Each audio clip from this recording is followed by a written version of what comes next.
Hey, I want to welcome everyone to another edition of our Halftime Chat R&B Podcast live. Normally it's on a Sunday, but today it is on a Saturday. As usual, we've got myself and Mr. Stevie Street. But we're really happy and proud to introduce a guest, um, Lorena from... Is it Lorena or Lorena? Lorena. Lorena, right. Lorena from Total R&B. And Stevie and I will go a little bit into her channel and what she does. It is definitely amazing. But we're glad she's coming to join us today from all the way from sunny Canada. Sunny Canada. Anyway, Lorena, it is definitely a pleasure to have you on board. Um, and probably you can just tell us a little bit about Total R&B and how it was set up because Stevie and I have followed you on the Instagram as well. No, of course. Well, thank you for the invite. I love watching this. So to be a part of it, it's really exciting. But yeah, Total R&B is my podcast, and I mainly interview rising R&B artists. Sometimes I get to interview people that are within the industry, like media personalities, just to see their perspective and how they grew their careers as well. And just giving them a platform to share their stories. A lot of media outlets, especially in Canada, they don't cover R&B, unfortunately. So our artists don't really have places to speak about their music and their career. So I want to offer them that. And then also I get to interview a lot of rising R&B artists from the US as well. Okay. Yeah. I mean, she is, yeah, it's really great just to see continually giving a platform to R&B and new R&B artists. I think, Stevie, you've tried in the past to try and get up and come in R&B acts, and it's not as easy as it is. No, I've got to give Lorena her flowers because I know how difficult it is. I mean, on radio, I've always tried to get UK R&B artists. I've tried to plug them, get live interviews with them, but I don't know what it is. They just don't seem as passionate to what I see in, say, a Nigerian artist or an American artist. But Lorena's put me on some great artists. There was an artist called, is it Girlfriend, that you interviewed recently? Absolutely amazing. Yeah. So, to see what you're doing, I was actually at some point going to say, let's combine what you do over in Canada with what we do over in the UK and you could put us onto some Canadian American artists and we can put you onto some UK artists. I mean, maybe that's for another podcast. We maybe talk about that, but you deserve a lot of flowers for what you do. And I know it's not easy, Thank you. But I love that idea. It's tough. In today's R&B market. Definitely. So it's the Total R&B Podcast, isn't it? On YouTube, that's your channel. Yeah, and we will we'll share the link to her YouTube channel shortly. But I want to welcome Derek from Minneapolis. Welcome, Old School Flavor. Welcome. Sagittarius Robinson. Welcome, Tanya, my good friend out in Germany. Welcome, Lakeisha Cole. Welcome. Do you know what? Everyone is aware of Jade's "Don't Walk Away" massive mega 90s R&B signature single, but I don't know how many people, hopeful, how you doing, really listened to the full album. And I must give you hold my hands up to say I've heard a few songs before, but this was the first time I really had the full album, and I was pleasantly surprised.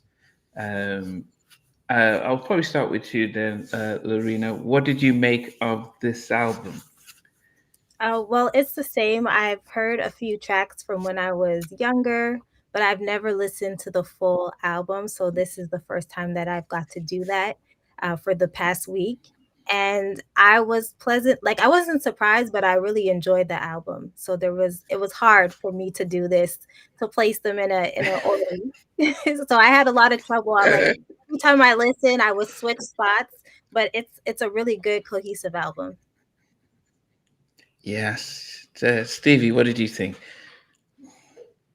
I'm kind of kicking myself because at the time, all the singles were coming out and I was buying the singles and I was hearing them on the radio and I was going to clubs at the time.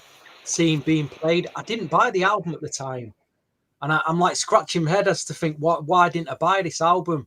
It was many years later that I picked up a used CD copy of it, and I still didn't really listen to it. I'll be honest, I know the '94 album, Is It Mind, Body and Soul, the one Yeah, after. I know yeah. that a lot more, but this one. So to go back. And I mean, this is down to Miss Ade Lane. She picked this album. Unfortunately, Oh yes, she's not with us tonight. So we've had to go with, it's been great going revisiting this. And there's a few tracks on here that I didn't listen to at the time that have really stood out to me and sound fantastic now. Yeah. Apart from the singles. But there was one other single that wasn't on this album that they did with a group called POV. Nam, did you remember POV? I remember back then? Yes, yeah. But I don't know the they single. Did a track called. I don't know. Do you remember that track, POV and Jade, All Through the Night? I'm sure if I hear it, I probably might remember it. That was as big as Don't Walk Away, where I was from. They were playing it on the pirate radios in the clubs. There was a big remix of it. But for some reason, they're both on Giant. Why they didn't put it on this album, I don't know. But that was huge at the time as well. So yeah. No Wall, welcome. I think one of the things I would say about this album, D.L. Smith, first one to hit all the singles. Okay, so on the Mind, Body and Soul album. Yeah, so this was a J to the max. As I said, when I listened to, now there's two things about this album. Vassell Benford did all the production but one song, and you could sort of tell that the album, as you said, that it was cohesive because you had one producer producing 10 out of the 11 tracks, but when I listen to albums like this, I like to go back into the year it came out and see what was happening, just to get a sense of how this album then ranked among albums at the time. And let me show that I'm just going to run through a couple of the albums that came out the same in '92. We had Mary J's What the 411. We had En Vogue's Funky Divas. TLC's debut album, on the TLT tip. Prince had Love Symbol. We had High Five, Keep It Coming. We had the Bobby album. Sade did her Love Duets, which was her greatest hits. We had Boomerang soundtrack. We had the Bodyguard soundtrack. We had Brian McKnight's debut album. Love that album. We also had Shy, If I Ever Fall in Love album.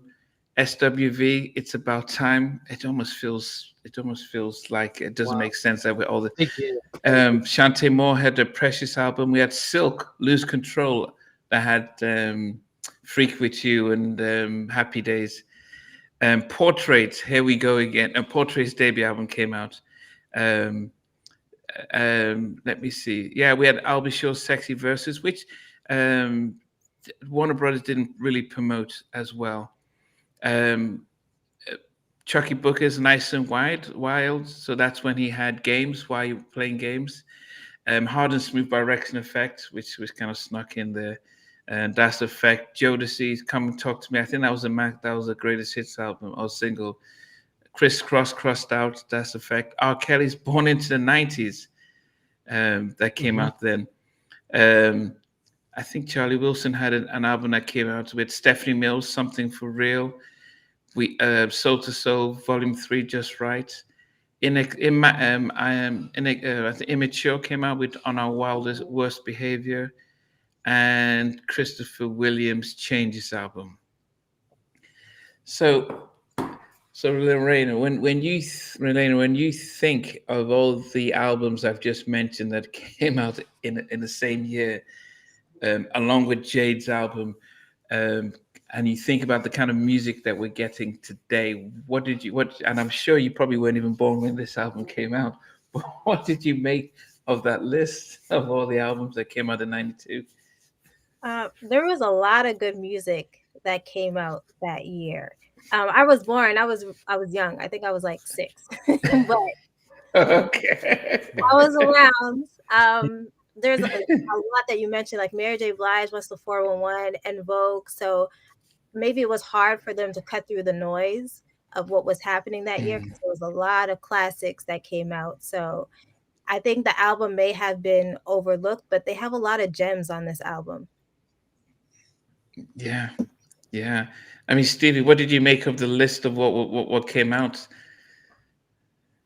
I was in college at the time, and I was also I'd met my best DJ friend. He was in a record shop. So he was a DJ in clubs, so he was taking around clubs. He was also on the radio. He had a radio show on a Monday evening, very late. It was about 11 o'clock at night to 1 in the morning. So he would get a lot of these records sent. I remember him getting, Giant Warner Brothers sent him the Jade album to play on the radio. So we was playing it on his radio show at the time.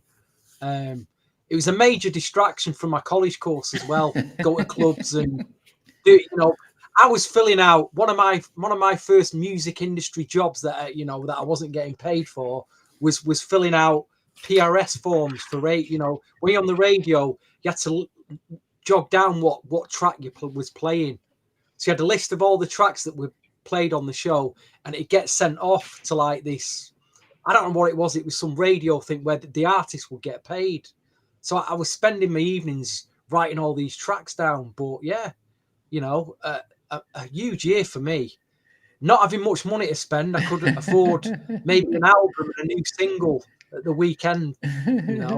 Just try to afford all these albums. That's probably why I didn't buy the Jade album. There were so many great albums coming out. I just couldn't afford everything, and I just didn't buy that Jade album. Oh, you didn't? Okay. So I moved to America in November of '92, and so this album came out a week after I arrived in America to go to university, and it was and I think "Don't Walk Away" was released November of '92. So "I Want to Love You" came out in September, but "Don't Walk Away" was the big one that really that became the staple. So I listened to that song, and it just instantly reminds me of when I relocated to America, and so that song made a massive difference. But when I've listened to this album, I do wonder if the singles that they released after "Don't Walk Away" came out could have made some changes as to who the third and fourth singles are, which could have made a difference to this album. And I would also say that, and I don't know if any of you picked this up, when I listened to this album, I got vibes of the Janet album. And really, yeah, and Tanya, the one who's the light skin, there's some of the songs she sang in a tone that's very reminiscent of how Janet sings, which is one of them would be I Want to Love You. Yeah, I think "I Want to Love You." If you listen to it, in her tone is very much how Janet would sing, but the album didn't sound R&B. It sounded that type of popish R&B, kind of how Janet's album was like. But the Janet album came out exactly a year later. So it's almost, I would say, they almost listened to this and took some influences from this. Maybe not, but it felt like actually this album wasn't straight R&B like most of the ones I've said. It had the opportunity to actually go have a broader market because the way it was produced. Now they had songs like "Mr. Do Right," which were straight up the R&B charts, but a number of other songs were songs that could easily have crossed into the sort of like played on Kiss and stuff. Maybe I'm wrong, but did any of you guys get any of that vibe, or was it just my ears? I'd have to go back and listen again. Okay. Okay. I mean, before I heard "Don't Walk Away," I'm sure "I Want to Love You" I'm sure I heard that first. Yeah, that was the first single. It was soundtrack, Class Act with Kid and Play. That's where I first heard the name Jade, and then they released it as a single. So that to me was like a Vassell. That production on that sounded like a Vassell Benford production. Yeah, because I was listening to what the previous stuff he'd done with LaRue and other artists. So that sounded to me like a proper New Jack Girly, New Jill swing track. And then by the time Don't Walk Away dropped, that was just that just went up into Mars, that record. You know what I mean? It was huge. You know, it still is today like a 90s. That still is today a 90s classic. Emily. You know, it's the test of time. Emily. Oh, Mr. Benson's. I didn't go to the Temple and Bolton. I didn't go. So, yeah, Benson's. Did I ever go to the Temple of Bolton, that's a town about 10 miles away from me. No, I didn't. There is a record shop that I've been to a lot down there though. That I've had hundreds and hundreds of CDs out of. You might know it actually. The new Doja Cat album feels like a throwback to this. It does. There's some Janet vibes on the new Doja Cat album. I'm sure you've listened to that one, Lorena. Yeah, I did. I was listening to it, and I do enjoy that album, but it does have a lot of like throwback feel to it. Mm-hmm. Yeah. Okay. I need to do that. Okay. So we're going to go through through our list. So there are 11 songs. So we go from number 11 down to 1. And I'll get to start. I noticed that that I made a slight change, alteration to my list, and I realized I didn't print it out. But that's fine. I've just got my daughter who's just brought it down for me. Thank you. So I've just got my updated list here. Your assistant there, your assistant has come to your rescue, Nandi. Let's come to a rescue. I had to give her a call to come down and bring it down. But I wanted to run through some of the singles that were released off the album and when it was released. So the first single is I Want to Love You. It got released in September 1st, 92. Then Don't Walk Away was released the 23rd of November, 92. Then One Woman was released in 93. And Mr. Do Right was the last single released of the album. So Hopeful has done her homework and really got into it. So my first single, my number 11 for me was I Want Your Baby. I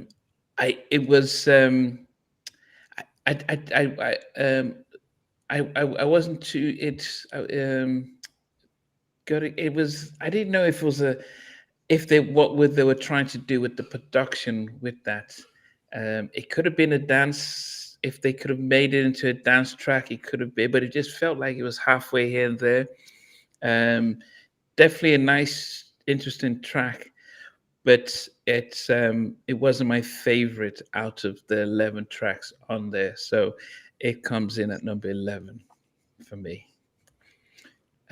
Stevie, what comes in at number 11 for you? It's very funny you say that because I did originally have that at number 11 because it does sound to me, it sounds like a demo of I Want to Love You Down. It sounds like that would have been the demo for I Want to Love You. Slightly slower, same production sounds, but with I Want to Love You Down, they've speeded it up and the chorus is stronger. But I've given it a few more listens and I've kind of from 11 till 8, I've moved them all around. Just couldn't make my mind up where to put them all. But you, Lorena, you've used the word cohesive. I'm going to use the word formulaic for this track at number 11. And I've gone with the ballad, Give Me What I'm Missing. Nice, but just very formulaic 90s ballad that. Just didn't really give me that oomph. There's a few more ballads on here that really give me the R&B oof. So, and that wasn't one of them. It's a nice track. I can listen to it, but it's easily forgettable as well. So that's my number 11. Let's go easy on Lorena tonight with the red and yellow cards. Now, it's the first podcast, so we'll give her a pass this evening. Won't go too harsh on her. Thank you. Okay, What did so you have for number 11? for my number 11, which again, I changed my order many times, but this one kept going back and forth. So it is I Want Your Baby at number 11. Um, I felt the Okay. same way. I felt like there were stronger up-tempo songs on the album. Hmm. I just didn't really connect with this one. And then there's certain parts of it that I did like that was really catchy, but overall, it wasn't a track that I was going back to listen to like over and over again. Okay. Yeah. Yeah. Yeah. Okay. That's really interesting, and then I like the reflection as well. Okay. Number 10 for me reminded me of and that's why I said I got this vibe of Janet's album, but not even the Janet album. Remember when Janet had a song called "Go Deep"? Yes. We go deep, and then and in that track she has, so you can hear the people in the background talking and stuff.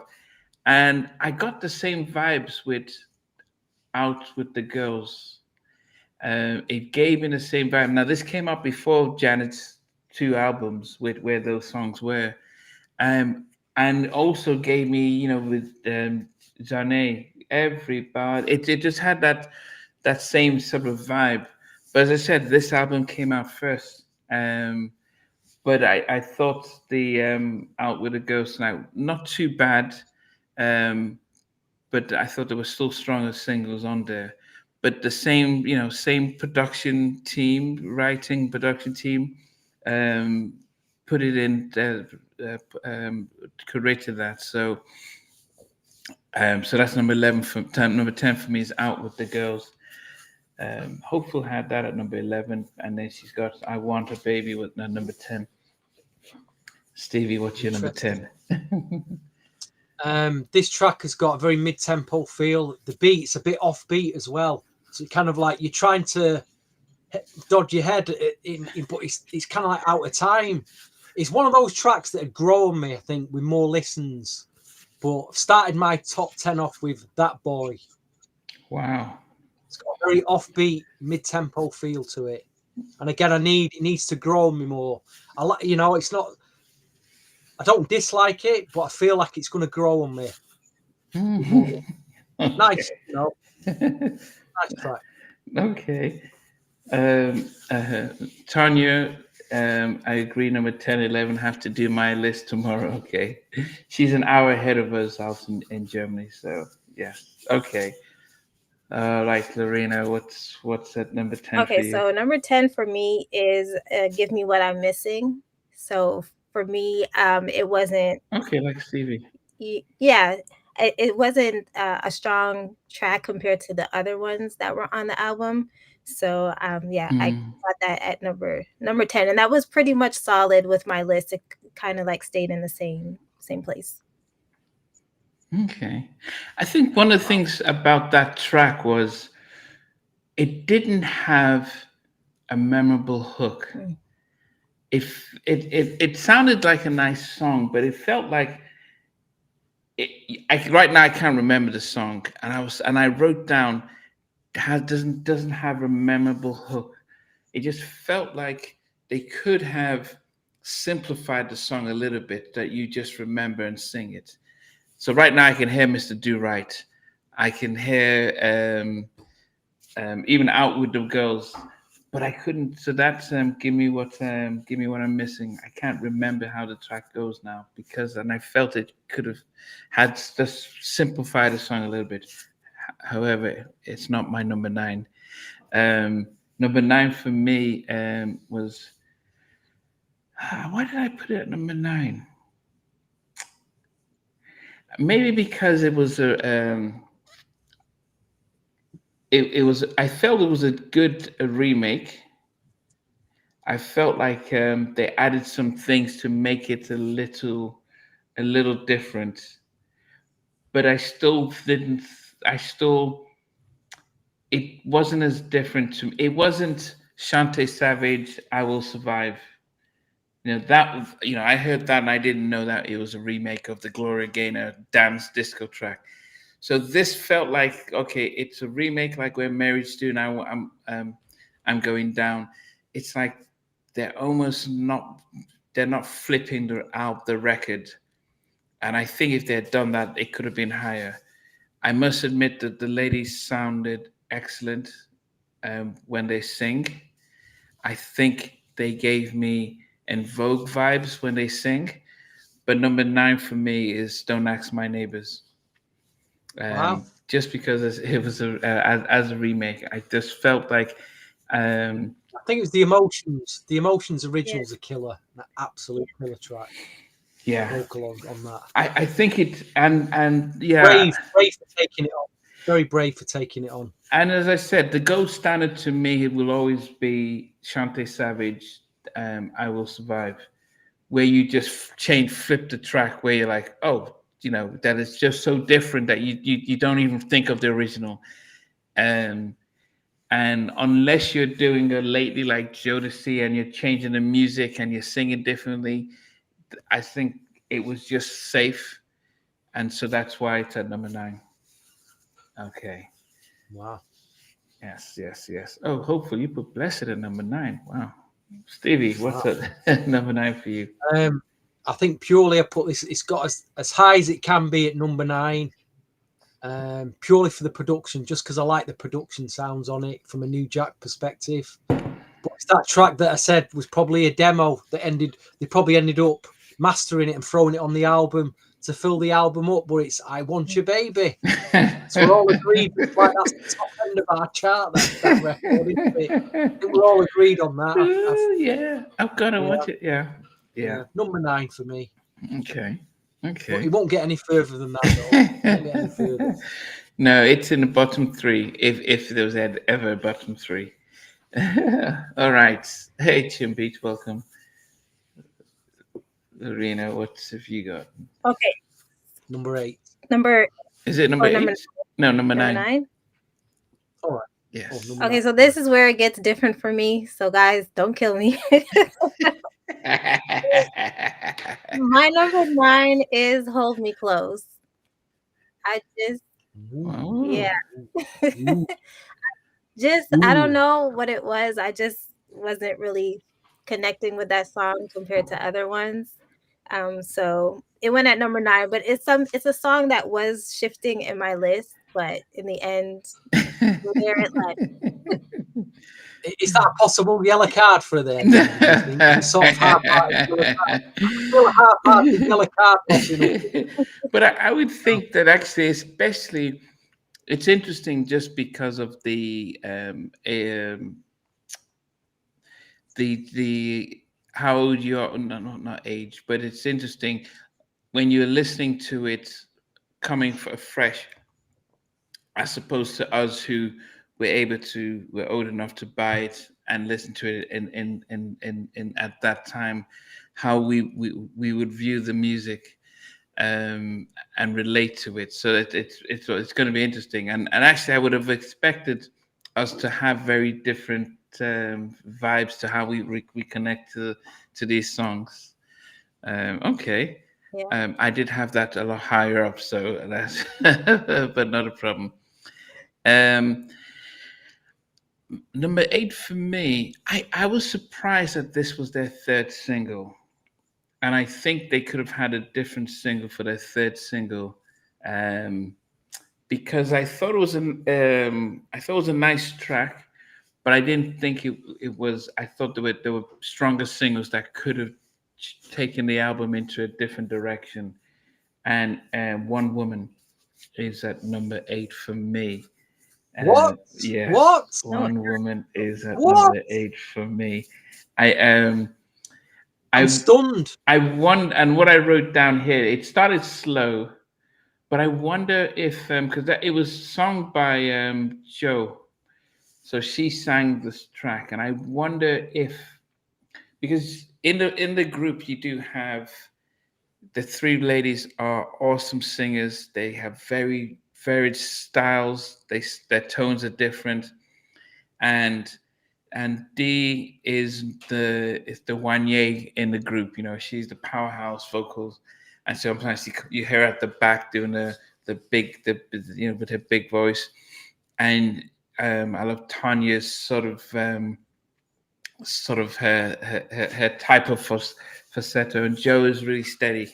But I wondered if Di had sang One Woman, if we would have had a lot more oomph to it, and maybe and I might have felt it differently.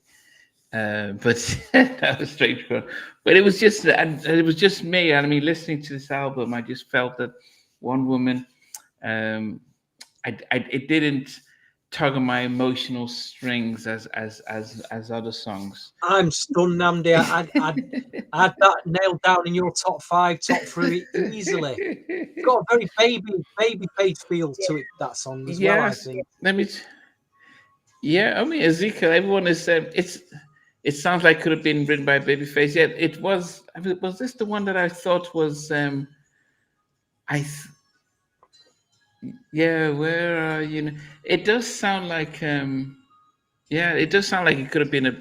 I did think it was going to be. It sounded like the Deal's Two Occasions.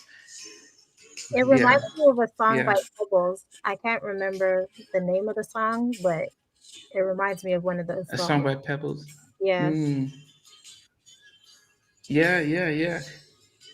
Yeah. I think I listened to it's the song with Pebbles and Babyface on a second album. I think it's that one. Yeah. I think it's that track. Yeah. I listened to it, and as I said, it's just how I it was just how I related to the songs. Yeah. It was a beautiful song. Don't get me wrong, but it felt. I wrote down here. It felt slow. It was a slow build up, and it just took its time, and I got bored. It didn't tug on my emotional strings as a lot of our slow songs do. So yes, that is number 8 for me. I think it's a great chorus. Yeah, it's a great chorus. I'm sure it did. I'm sure it did. Yeah, but yeah, I mean, it's too. Yeah. Okay, Stevie, what did you put down for number 8? I'm be interested to see what other songs you put ahead of that.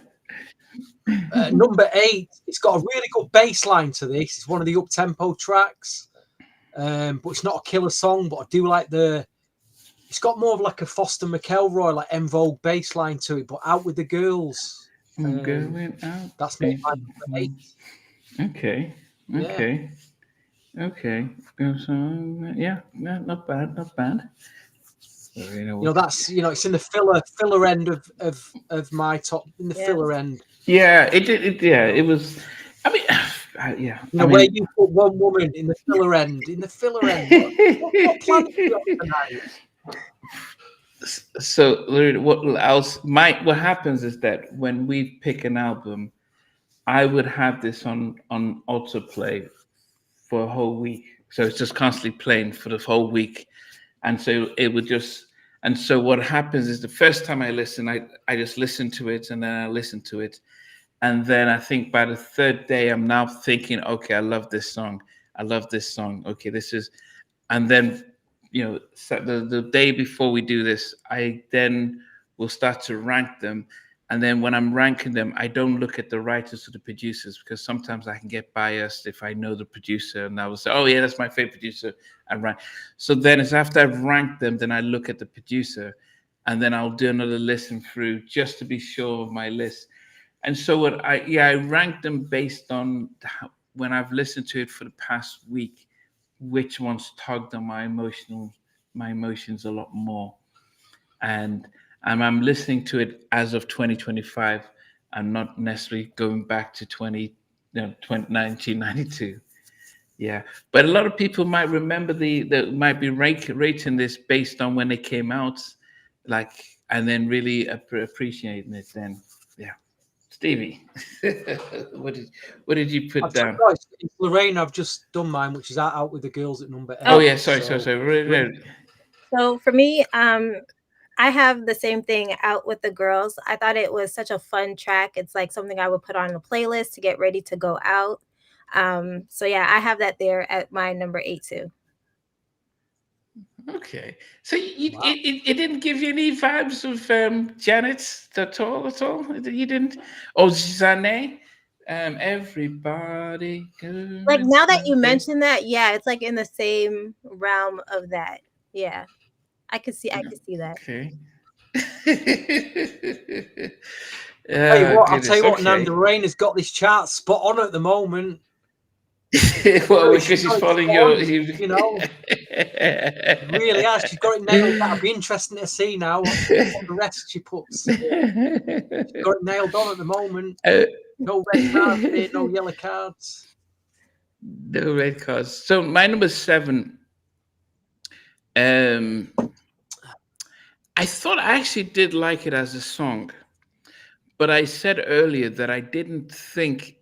I thought when I kept listening to it, I said, "This is a nice song, but I'm gonna forget it tomorrow. I'm gonna forget it after I've listened to it, because it didn't have a hook." And when you listen to the other sort of like ballads, like "I'm Looking for Mr. Do-Right," that just felt simple. It felt like we're not going to sing too much. We're just going to focus on the hook, and that would draw you in. And I felt this one giving me what I'm missing. It just felt like a long title, and I just felt like it just didn't.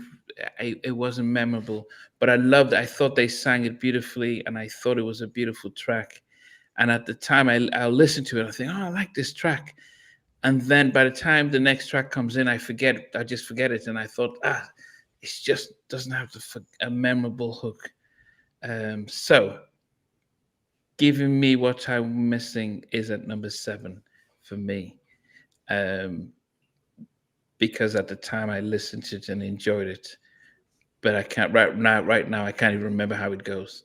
So you've basically put a track that you can't remember how it goes ahead of One Woman, mate. That doesn't make because I do whatsoever. Yeah, no, because I actually prefer the track. I felt I prefer the track, but I think it's just the fact that what was missing from it was the fact that it just didn't have something. It just they could have simplified it to make it a lot more memorable. And you've put this but ahead. When I'm listening to it, My Neighbours as well, mate. Because I give you a vote in every podcast, don't I? Yeah. You know, I'm a big boy. I can handle it because as I said, I put a lot into listening to these tracks, and I make sure that as I said, I listen to it. Podcast. No. And as I said, it's the general vibe as to how I'm going, how I feel right now. But yes, giving me what I'm missing. Giving me what I'm missing. Wow. Oh well. Okay, Stevie, what did you put? This got as high as number 6, and I bumped it back to number 7, and I feel kind of bad about that. But it's on the strength of the song. The song is a killer. It is a cover version. It's there's no way they were going to top the Emotions original, but I think they do it very respectfully. And I do really like the song a lot. Don't Ask My Neighbours has got to number 7 in my chart. A very nice, safe, respectable version. Just lacked the killer edge for me. Yeah. I wish they flipped it. As I said, give a totally different vibe. I'm like, oh, I've never heard this before. But once it sounds familiar, it's almost, and then I'm like, what's the point of doing it? You've already got, you've got. There's another track that I'm like, oh my goodness, this is But anyway, don't want to spoil it. Lorena.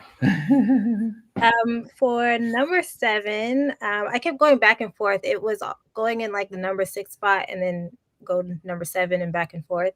But I landed on number 7 with That Boy. So that is my number 7 pick, which was really hard. I really do like that song. But yeah. It's like that. Okay. But yes, it's got, like you say, that offbeat kind of feel to it. It is a grower, that. I need to listen to it more. Yeah, no, definitely. It kept growing on me the more I listened to the album.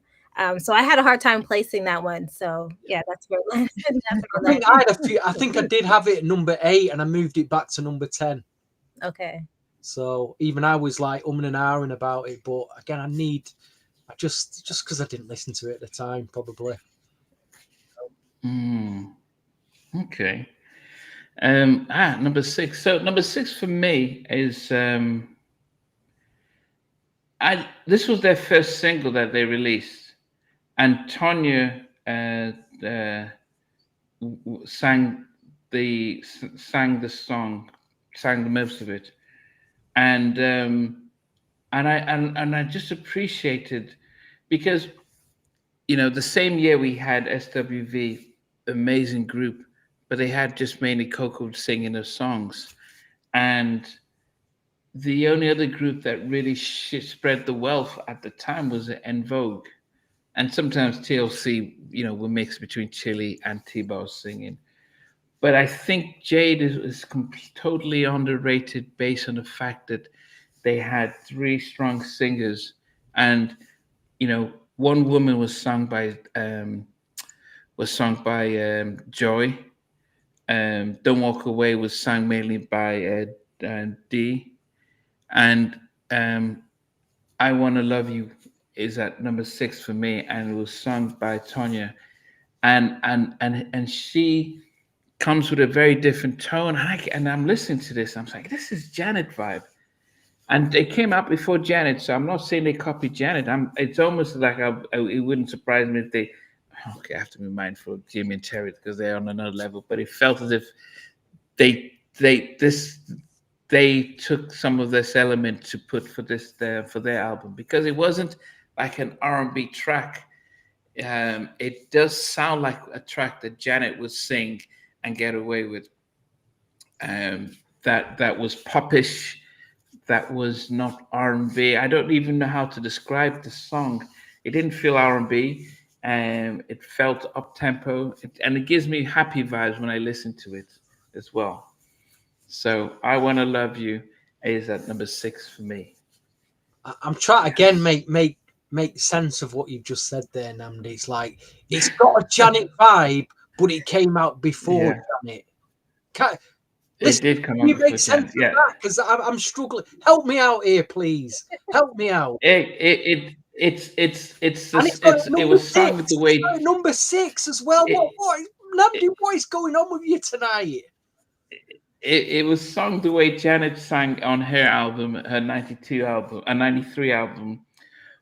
And so it reminds me of that, but especially the way Tonya sang it vocally, it sounded like how Janet would sing. I'm not saying that we've got an R&B celebrity podcaster on tonight. From Total R&B. And and look what you're doing, Namdi. As I said, our love for music is very subjective. If not, we might as well just all have the same number one and two. But yes, so I think it. The best compliment I can give to this album is that I felt like it came out. Janet, Jimmy, and Terry listened to it and said, "Wow, this is a nice vibe. Let's lean on this for a bit." And Vassell just, he went to work on this album. And by the way, Vassell Benson, if you search him up, he's a film producer now. He is he's got over 5 million subscribers across his social media. He's doing TV stuff. He's moved away from doing R&B stuff. He's doing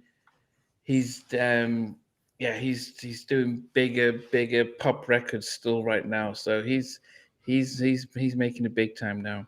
Yes.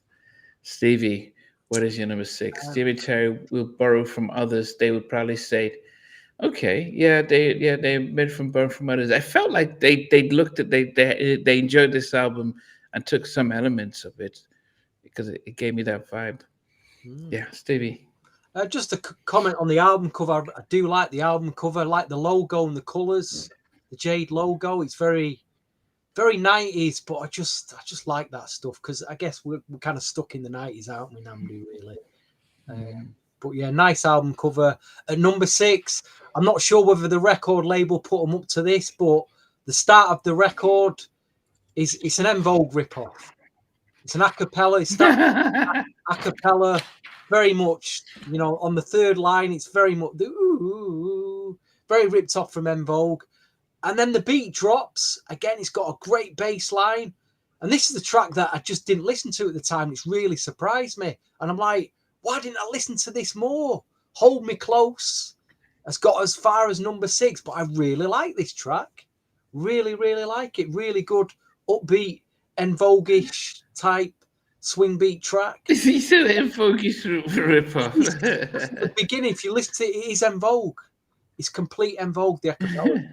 It's from their debut single. So, but Hold Me Close is at number 6, and again, I do like this track a lot. It was actually it was going to be in my top 5, but something pipped it in my top. I thought I had my top 5 nailed down, and then something else picked it, so it's ended up at number 6. Otherwise, it would have been in my top 5. Thank you, please. Okay. Yeah, I mean, Chin Beach was saying that the album it cut close, sort of, the same black and white with the color of their names on it. So I could see that. Yeah. Okay, Marina. So for number 6 would be the remake that they did that you guys have higher on the list, which is Don't Ask My Neighbors. I love the original by The Emotions, but I do like the choices that they made in their version of it. I feel like The Emotions, when they're singing the verse, it's more like chopped the way that they're singing the words, like it just cuts each word. Theirs flows a little bit different, even though the original has like live instruments that are in the song, where this remake doesn't seem to. It's still, I feel, is a strong remix, so I have it at number 6. Wow. Yeah. I think if it's one of those songs that if I hadn't heard the original, I might have enjoyed it more, I think. And I wonder, I think it was Christopher Williams' Come and Go With Me that really just made me just think, actually, if I'm hearing something that's a remake, I need it to be completely different.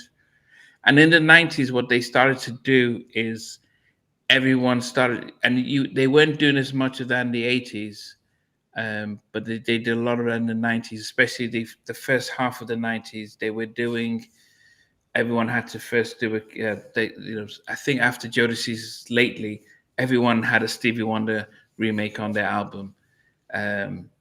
Whether it's Rhythm in the Sky, whether it's Blackstreet Loves and Need, and stuff like that, and sometimes they got away with it and did something different, but a lot of times they just sounded exactly the same, and just a little sweetness with stuff.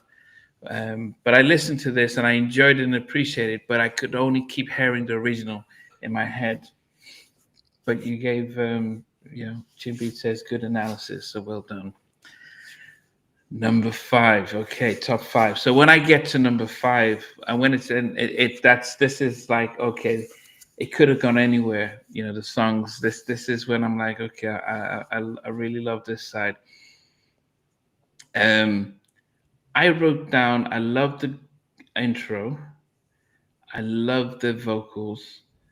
I had Optimistic written down here. Sounds of Blackness, Optimistic. It gave me some of that vibe. It also gave me some vibes of some Janet vibes. And I didn't think it was a ripoff of En Vogue. I think it showed that these girls could actually sing. And in them vocals, they weren't hiding behind the music. Because when I think of vocalists, En Vogue is always was always number 1, but I then think about, say, Brownstone, because they just used to sing like with the wow, hold me, and if you love me, that was almost screaming out. And when they're doing a live performance, I think I listened to this like, man, I didn't realize Jade could sing like this, because a song like Don't Walk Away is the music, the production that we remember, and yes, we heard the vocals in there, but we remember the music. I'm listening to Hold Me Close, and and I'm like, well, they can, not only could they sing, but it's the kind of record that would come out. They say the Brand Nubians, like this was like a British soul type of song that it didn't seem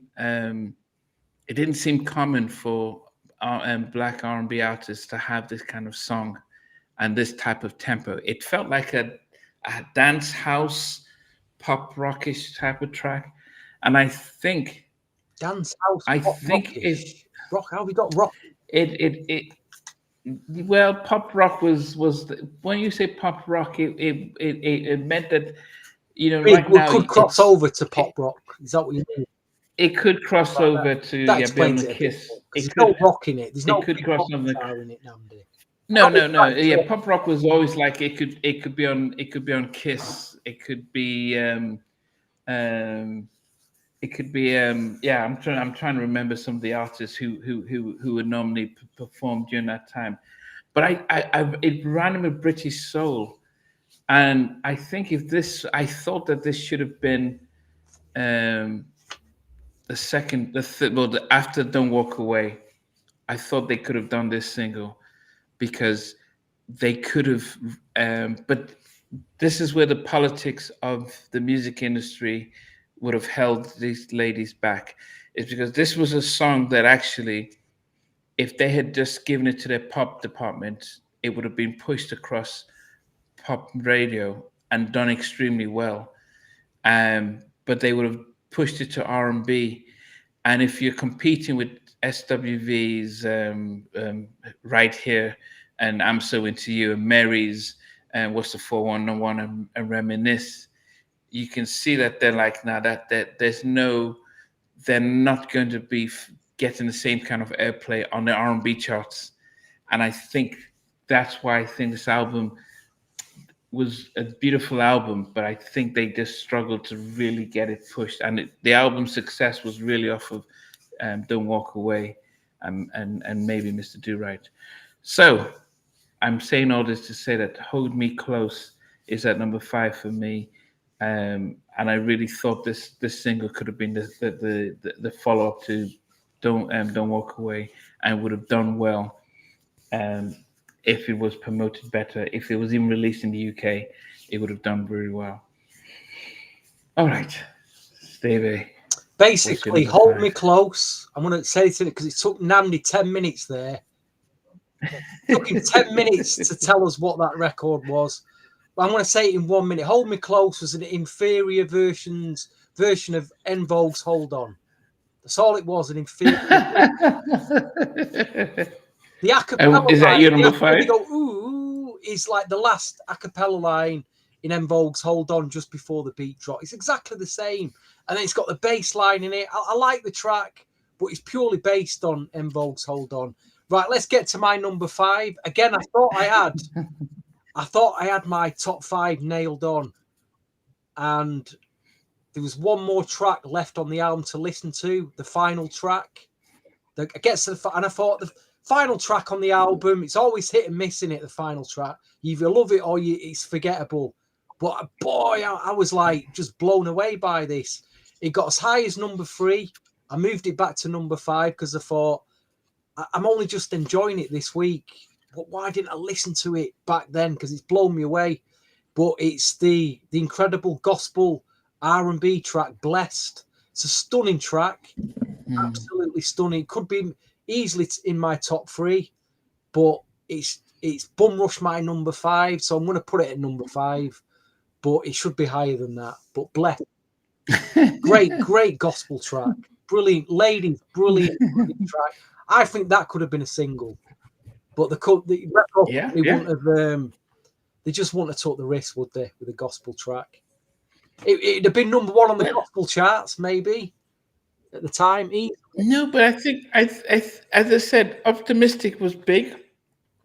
I'd Take You There by BB and CC with or BB Winans with Eternal. It would have, look at Mary Mary's song. So they could have called it inspirational. Yeah. True. Well, here we go. Yeah, Blessed, I didn't realize it was a cover. Why didn't I know that? That's why it's so Yeah. good. That is why it's so good. It's a great song. Yeah, they did a really good job with that one. Yeah.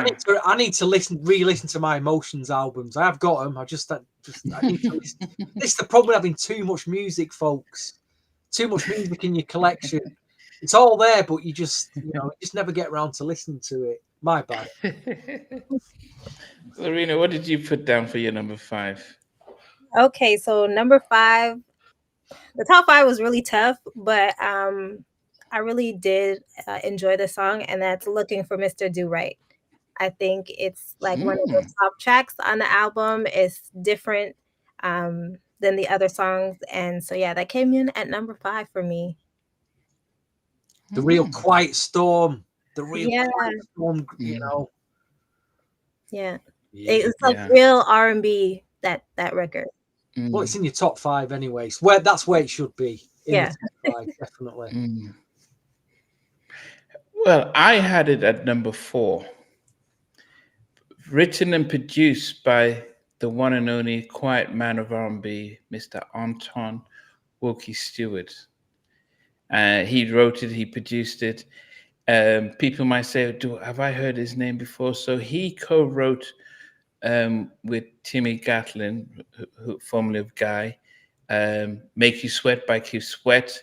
They also did When Will I See You Smile Again for Belle Biv DeVoe. They also did I Do Need You for Belle Biv DeVoe. And they did one with Ralph. I can't remember the song they did with Ralph.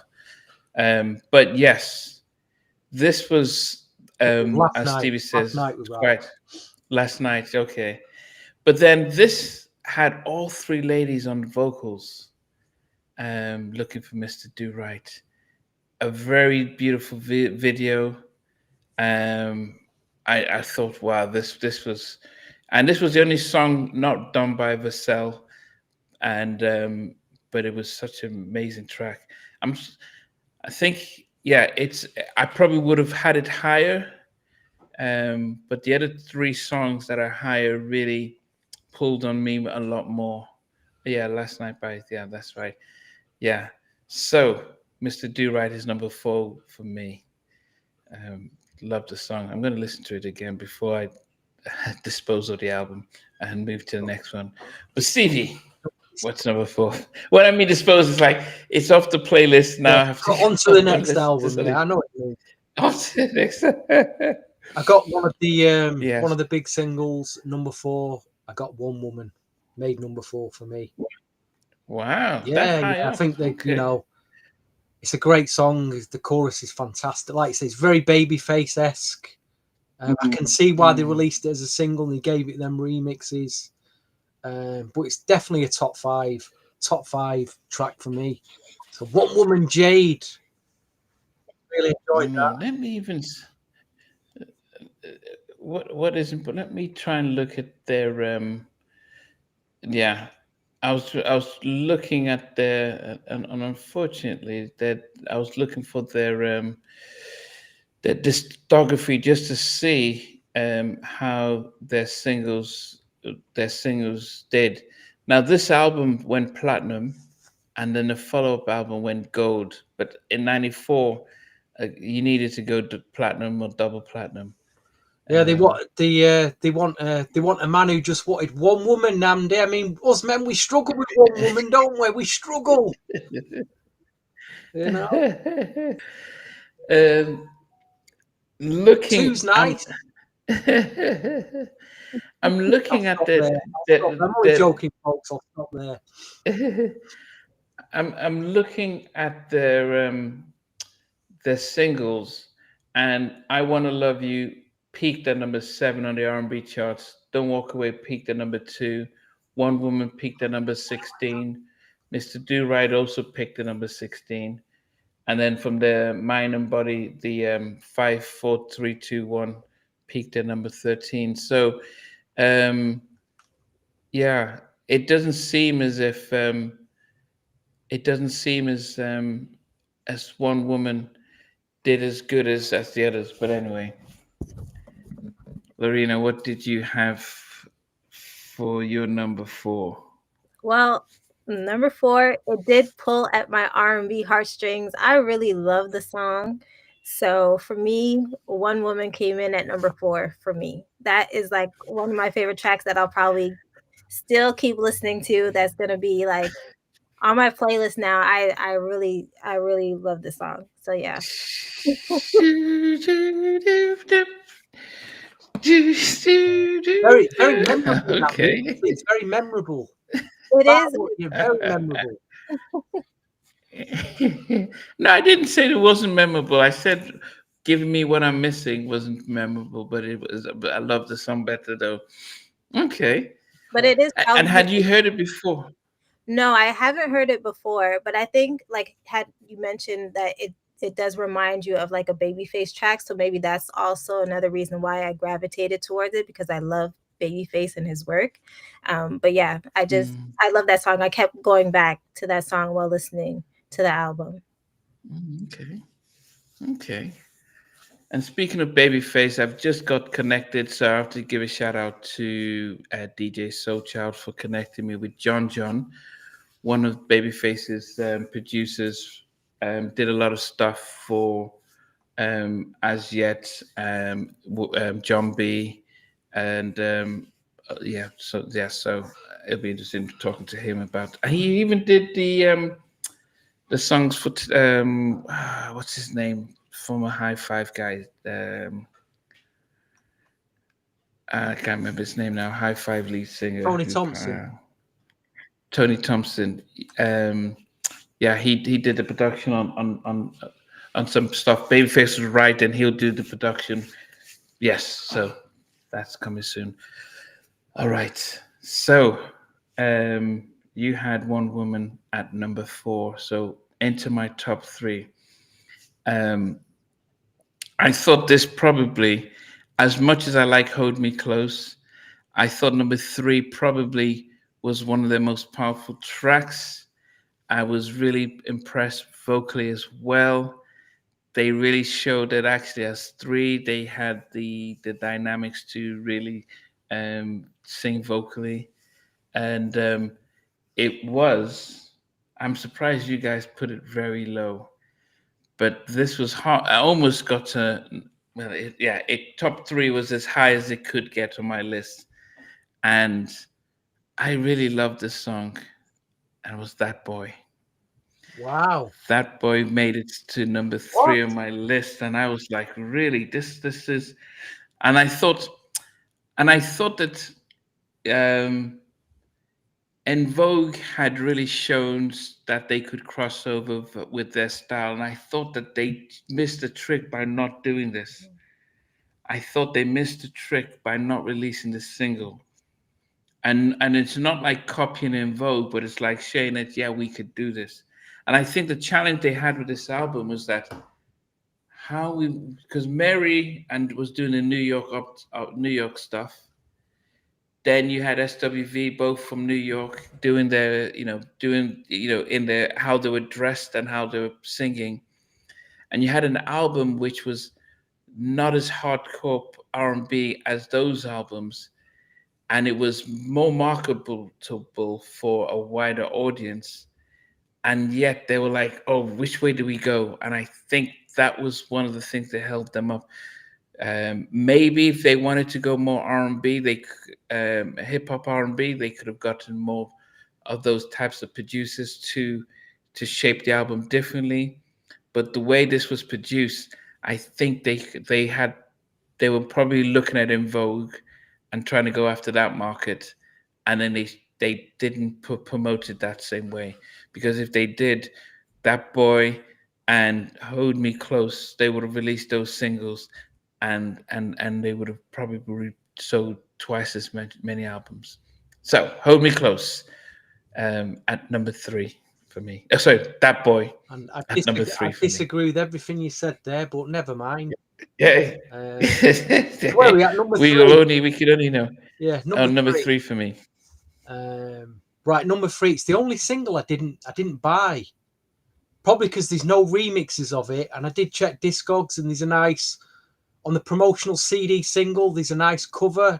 The back cover's got a nice picture of them that wasn't on the album. So from a collectible point of view, I might just buy the CD, promotional CD single, even though there's no remix of it. It's just the radio edit and album version. And the same with the promotional 12-inch as well. Radio edit and album version.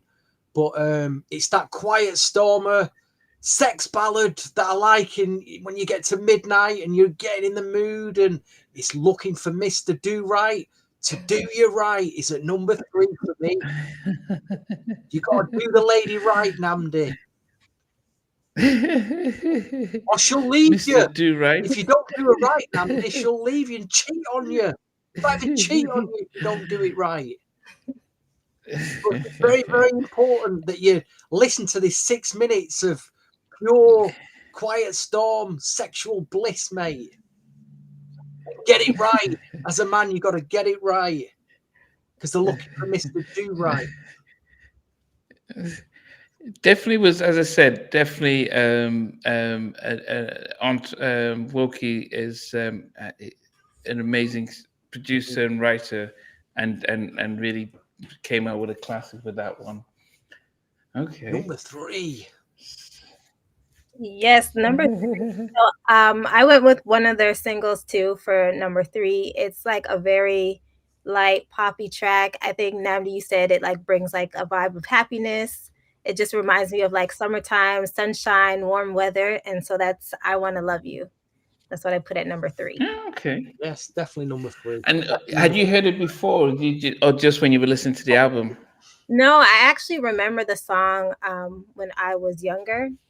I just obviously I haven't listened to it in like so many years, but it just had a really good feeling to the track. I really loved it, and I do know it was with a movie too. I think that's kind of how, if I'm not mistaken, how they got together. Somebody was looking for girls to sing that track for the movie, and people had suggested those 3 girls. I could be wrong. Yeah, that was the class. Oh. Yeah, I can't even remember. But okay, yes. Well, it makes sense, doesn't it? It does make sense, you know. They're in a movie. Let's put these girls together. Let's get this record out, and it worked for them. Yeah. Yeah, definitely. Yeah. But what did you make of Tanya's vocals on it compared to all the other songs? What did you make of her, how she sang it? I loved it. I thought it was the right fit for the track. Like it just has a very light feel to it. So I think they made the right choice of having her sing lead on this particular track. I think she did a really good job. It wasn't overdone or anything like that. Or I didn't feel like it was missing anything either. I think she really nailed it with vocals. And as I said, that's one thing I appreciated about them and the group, was the fact that they all sang and they had different tones, and they were able to showcase that. Even Mr. Do Right, the 3 of them also sang parts of that. And in a way, I would feel that as a group that they won't feel as if one person got the shine. Now, of course, it's different when the biggest single they have was led by one person, but the whole debut album, they all had a star and role in it and stuff. So yeah, that's a beautiful one. Okay, man, I wanted this to be higher for me. I thought it was one of my favorite tracks on the album, and and this is why when I listened to, we went through the entire album, went through the songs, I was able to say, man, these ladies can truly sing. And then one of the songs that really that encompasses how good they are vocally was my number 2. And I think, as Stevie has highlighted earlier, they probably should have released it. Blessed. I think when I listened to the album, and I was going through all the songs, a lot of them took time to grow on me. But this song, from the first time I heard it, I was like, wow, this is. And I was driving to work and traffic, and I'm hearing this song. In fact, that's why I made the video of this me driving with the song, because I was listening to the song, and I was like, wow, this is. But I didn't. I was like, I'd hope people won't realize how much I love the song and to know that I actually rated this so high. But blessed, I didn't realize it was a remake because I've never heard the original, and so that's probably a difference. So when you take a cover, do a remake of an album cut, it's a lot different because it's, most of us might not have heard the original, so we hear this and it's like it sounds awesome. Um, these guys, her vocals really came through on this. You could tell that she was the powerhouse singer. But they were singing in together like a choir. Beautiful track. I wish it could have been higher. I wish it could have been higher. But when I listened to it, I said, "Okay, top three." All of them, just put it there. Listen you to wish it everyone could else. have been Okay, higher it's than gonna be number two. I mean, that's very high, Namdi. Oh well, as I think, I wanted to do a Sheldon with this, but I thought I had to respect myself and put it at number two. So that's blessed. Yes. Wow. Yes. What about you, Stevie? I mean, I can understand why you got that at number two, because I was feeling the same. It was just, like I say, though, I didn't realize it was a cover. How did I not realize? That's probably why it's so good. But saying that, the production is really good as well. The production has made the track stand the test of time. Number two for me is the first single, I Want to Love You Down. I love the beat. I love that bouncy, upbeat, happy. I love the chorus. I just like the whole track. It would have been number one, but something humongous. So So what did you put down? I Want to Love You Down is at number two for me. I think that's where it should be, that track. I want to love you down. That swing. Oh, I love that swing beat. Great memories. Great memories of that track for me. I've got the Max Import 12-inch single with the 6 mixes on, instrumental. One of my favourite 12-inch singles. That. But also the fact that, as I said, it was. I mean, the way Tanya sings, it sounds. As I said, I don't know if you guys. So none of you guys thought of how she sang it and how Jade sings and that type of soft. I didn't think of Janet at all. I'll be honest, Namdi. Really? Oh, you didn't? No. Okay. Sorry. Okay, that's fine. Apologies. All right, Lorena, what did you put down for your number two? So it's really funny because I was gonna put "I Want to Love You" as number two. But there's another song where I had it in my top three when I first started to put the songs in order. But the more that I listened to the album, I was like, no, this has to move up to the number two spot. I wish it was a single. I wish more people knew about this song, the remake that they did, which is Blessed. I just thought it was a phenomenal record. They sounded amazing on this. I loved the production and everything. And I also only discovered later on that it was a remake because I was familiar with Don't Ask My Neighbors by The Emotions, but I wasn't familiar with Blessed by The Emotions. So I had only listened to the original after, and I still think the ladies did an amazing job with this cover. It's definitely like one of my favorite songs off of this album. So that's what I have at number two. Wow. How was their version compared to? I've not heard the original, so I only just didn't realize it was a cover until this evening. But how was their version compared to the original? I feel it was similar. So when you listen to it, you're not going to see like a big difference because I think you always look for them doing something a bit different, like making it their own. But I think they just sound amazing. Like it really just showcases their voices. So you get to see them all, listen to them all together singing, and then you can tell like, how like Dee has that gospel background to her voice. And so you see the different, like some of them I find have more of like I guess a jazzy R&B tone, but I don't know, all together it just sounds amazing. Yeah, Tanya. I think Tanya. Yeah. Are you Oh, I listening just to it can't wait. again? I've got to listen to it because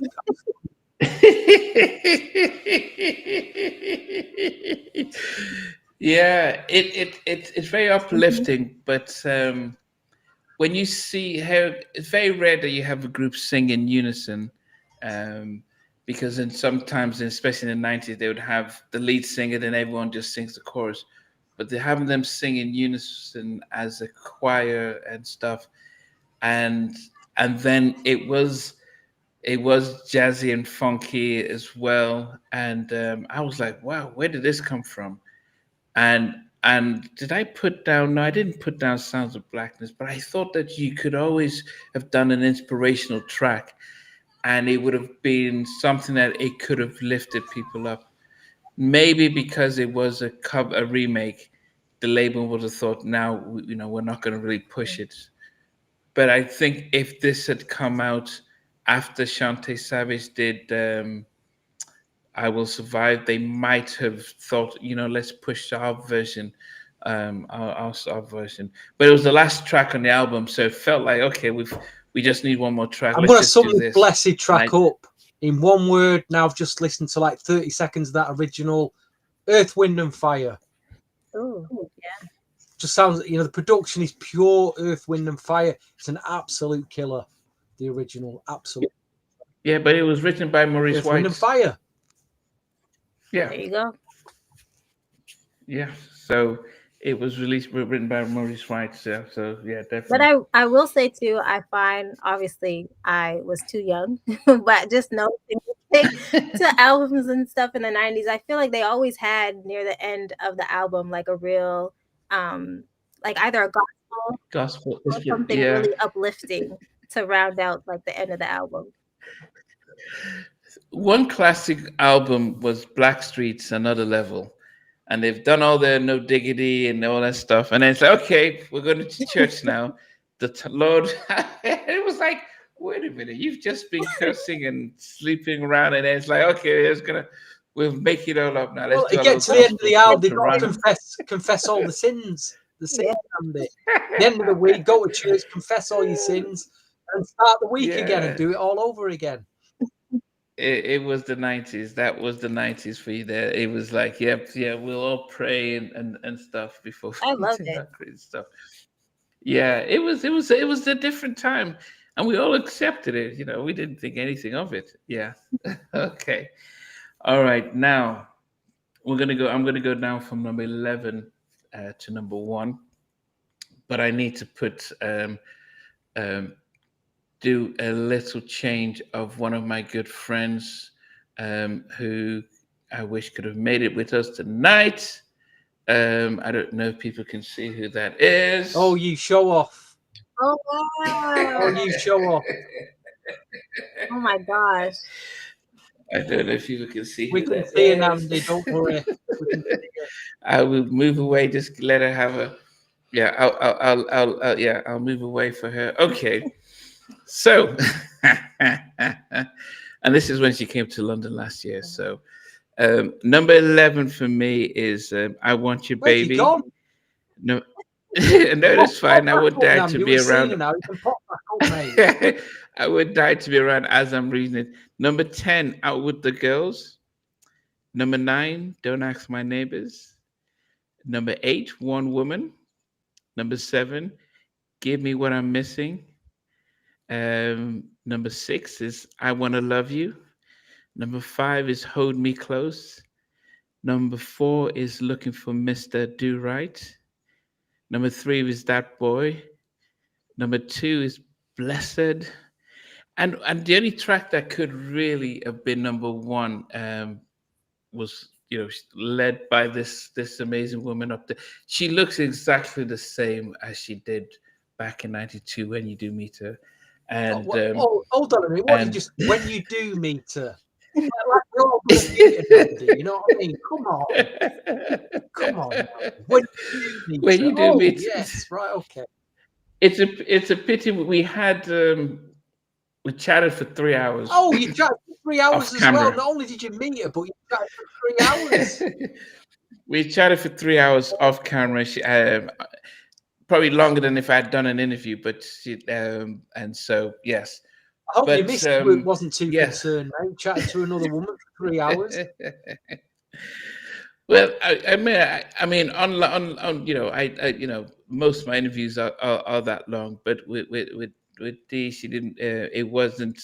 Yeah, it's when they came into town, and yeah, we got to chat just about life and stuff. But I think because there's a sensitivity around the group now, because Joy and Tanya are we're going out as the ladies of Jade, and Di has the name Jade, and but they're still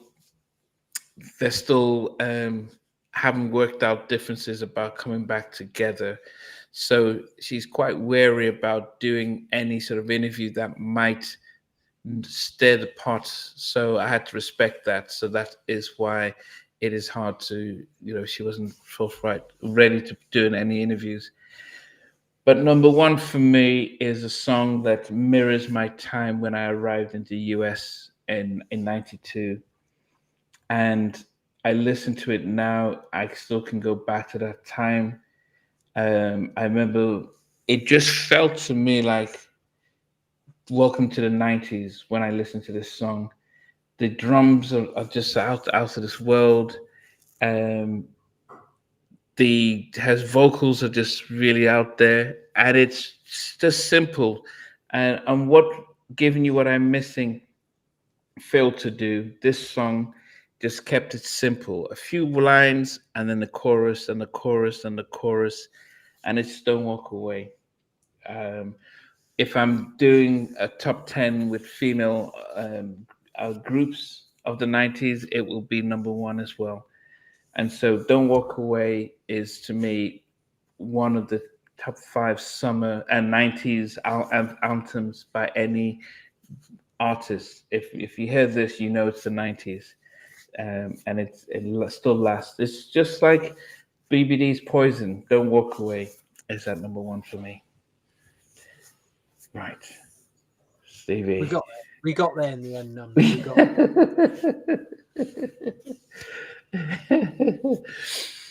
Yes. Okay, Stevie's on to you now. Let me see if. Yeah, number 11, I got Give Me What I'm Missing, the very formulaic ballad. Number 10, I got That Boy. Number 9, I Want You Baby. Number 8, Out With the Girls. Number 7, Don't Ask My Neighbours.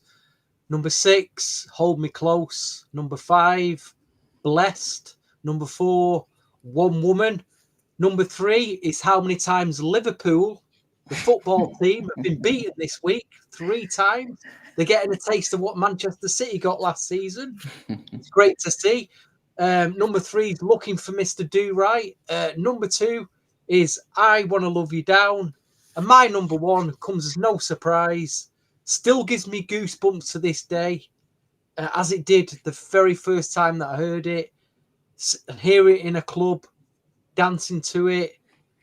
Nothing else on this album comes anywhere near this track. It just doesn't come close to this track. It's just an incredible R&B track. It is a classic. It'll be a classic forever, and that's Don't Walk Away. I won't drag it out. Don't Walk Away. So there you go. Thank you. Mic drop. Go ahead, Urs. Okay, so my list is at number 11, I Want You Baby. Number 10 is Give Me What I'm Missing. 9 is Hold Me Close. 8 is Out With the Girls. 7 is That Boy. 6 is Don't Ask My Neighbors. 5 is Looking for Mr. Do Right. 4 is One Woman. 3, I Want to Love You. 2 is Blessed. And of course, number 1 is a song that I still listen to, that still gets played at parties, that I loved. As soon as I saw the video, I wanted to dress like them. I thought they were so cool. And I still love this song so much, and it's Don't Walk Away. The video's great. I forgot, glad you mentioned the video, because the video's fantastic as well, isn't it?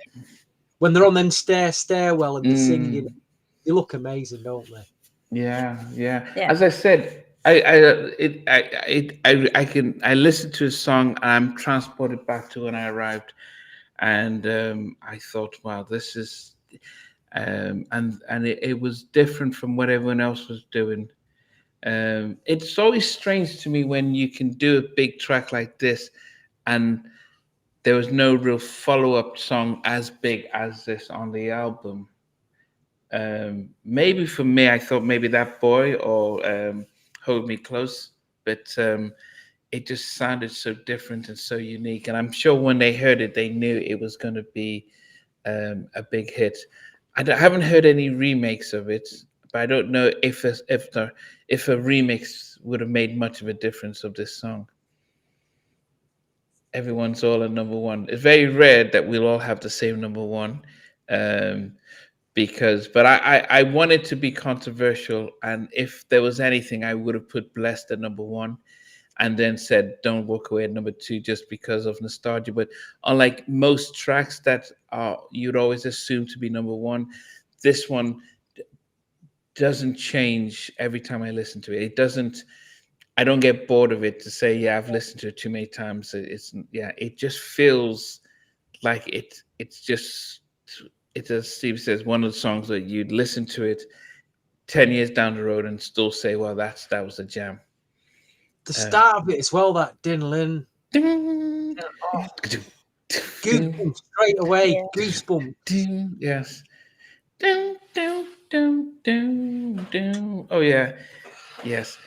And yes, You know, and that feeling back then when I had that, you know, when the records were coming out, and I just thought, it's never going to change. It's always going to be like this. It's going to be records every week coming out as good as this. And sadly, it did change. It did change, unfortunately. I mean, Lorena, I when didn't did, realise that that's as good as it got. You know, that's as good as it got. when did you start buying music? When did I start? Yeah, when did you start? Well, I would ask for music like cassette tapes or CDs for like my birthday if like they asked me what I wanted, because I didn't have money. So like one of the first cassette tapes that I had was Monica's "Don't Take It Personal" or Brandy. Which Wow. one came out first? I think Brandy came out first. So it was those two, and then I know my first three were Brandy's self-titled, Monica's "Don't Take It Personal," and Mariah Carey's "Daydream." Those are like the first three cassette tapes I got because it was cheaper to get the cassette tape than the CD at the time. So I always got the cassette. Wow. Out of those three albums, though, which would you say um, would be your favorite? Oh wow. Oh, that's tough. I think I think it would be maybe I would go with I Put on know. the spot there. I think it's Mariah Carey's "Daydream." Remember like listening to that all the time and not skipping songs compared to Monica or Brandy's. I would skip some songs on there. Okay. Is that the one with Dream Lover? No, that was the one with Fantasy with Oh, Fantasy. Yeah, with oh, did it? yeah, Yeah, when yeah. Okay. The All one, right. but that was the one before, wasn't yeah. it? Dream Lover. The one before 94. Was that 94? That was it. I'm sure it was 94. Dave Jam Hall track. 94. Same, was it same year as Madonna Bedtime Stories? Or was it 93? Um, you said Dream Dream Lover. Lover. Let me see. Mariah. Let me see. It might have been 92. Gosh, it's one of them years anyway. 92, Yeah, 93, I and remember the 94. video. I remember the video now. Yeah. No, no, no. Are you so? Is it Music Box? Was the album Yeah, Music that was Box? the music box, wasn't it? Yeah. It was. Was that the one you got? Or it had a black cover. I'm sure it was a black cover. No, it was the one. Well, you can't see it. The one where that's the cover. Right. I'm getting mixed up. Okay. That was the that had Hero and Without You. Is that the one you said you? Which album did you say you got into? The one was Daydream. That was in 95. Ah. Oh, you said where did we daydream? Yeah. Let me see what came out of that one. Fantasy, one sweet day, open arms, always be my baby. Do do do do. Yeah. Okay. Um. Okay. Yeah, I remember that one now. Sweet, sweet fantasy. When she's with old dirty Yeah, bastard. in the amusement park. Yeah, yeah, yeah. And then she had the one sweet day with Boys to Men. Um, I don't know if I really. No, I didn't really. Yeah, it wasn't until she came out with Butterflies that I was like, Yeah. okay, Honey and Butterflies and Break It Down. Um, but yeah, my favorite Mariah album is Glitter. Oh, that is a good one, but it's so slept What? on. What? You kidding me? Yeah, of course Oh, I'm kidding you. I was like, You that's just kidding so me? long album. It's not popular. No, of course, of course. No, yeah. I mean, I'd always, I don't think I ever got a Mariah album. And I would have thought that out of those three albums, Brandy would have been. I mean, I thought Brandy had an amazing debut album. She You did. know, it was like That 95 album you was listing there, that'll be the album for you, Namdi. That's which the more R&B. which That one? 95 album. The 95. But not the Butterflies. The number 95 was Daydream. Yeah, it was one sweet. No, No, the one after, Butter. sorry, the one after, yeah, Butterflies. I think that'll be your album. I yeah, think you'd appreciate Butterflies that a had bit. Honey. Mhm. When she's had Honey. But also had Break It Down and stuff. I mean it was fine. I think I could listen to Mariah's greatest hits more so than one of her albums. I never really got into that. I loved her singles and stuff. Say this week that Mariah Carey said she had a duet with Michael Jackson. Yeah, Um, but it never came out. okay. And what she said was that apparently one of his classics and the estate wouldn't let her release it.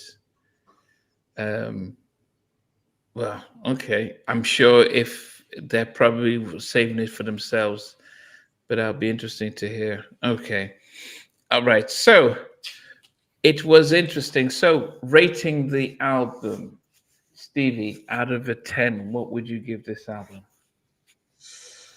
I'm not going to rank this high actually, because normally I'll say it an 8, an 8.5, a 9. I'm going to go with a respectable and solid. I know Don't Walk Away is massive. I do like I Want to Love You Down. Looking for my top 5 is brilliant, but it's the rest of the album is cohesive but formulaic. That's the other word that I'm going to use, formulaic. So I'm going to go for the highest I can rank it is 6, maybe 6.5. Wow. That's Yeah. that is really low. I know, I'm surprised myself because I love the album cover, I love the singles, but the rest of them tracks, they're not killers, they're just the fillers. Killers, and it's got a few killers and a lot of fillers, but I'm still going to give it a 6.5. I have a CD copy of it. I don't have a vinyl.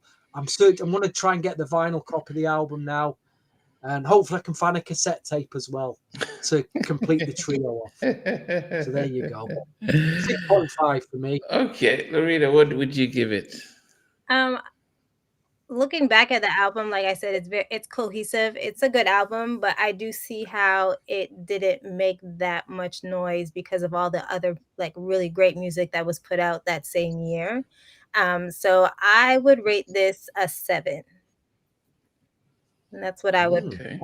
Respectable 7. Yeah, a 7. solid 7 because I Yeah. think like maybe they were like ahead of their time a little bit. Like Namdi said, like maybe a lot of people did hear the album and took inspiration for it and then just made tracks later on. But I don't think it was a bad album. It's just it was competing against a lot that year. Yeah. I would give it a 7, and it had one of the biggest R&B tracks of the 90s. and but the fact that I never listened to the album until last week says something about did it get lost in what was happening, because I've listened to SWV, I've listened to what's the 411, listened to TLC, so I've listened to and I own most of those other albums, but I didn't own this one, and I didn't. Here's the thing, Namdi. Out of 10, what would you rate the single "Don't Walk Away" out of 10? Out of 10, I would give it a 10 because it's a Lorena, classic. what would you give it out of 10? The single "Don't I Walk would Away." give that a 10. That's just a track that So, like, it's interesting. The album we're giving 6 and 7s, but that single is Yeah. a 10. It's a stonewall 10 out of 10. Yeah, 10 out of 10. I think when you I think for me, forget the ranking, but Don't Walk Away, Blessed, and Mr. Do Right are definitely solid album songs. But I think, and this is nothing to with, because Cassandra Mills was the president of Giant Records, made history, be one of the first female black label presidents. She was responsible for Color Me Bad, and she had and MC Hammer, and she really put a lot in getting Jade, really pushing Jade. But I think with the production of this album, they weren't sure which direction to go, and I think that stunted, that kept it back, because if you push it as a on pop radio, then the songs make sense.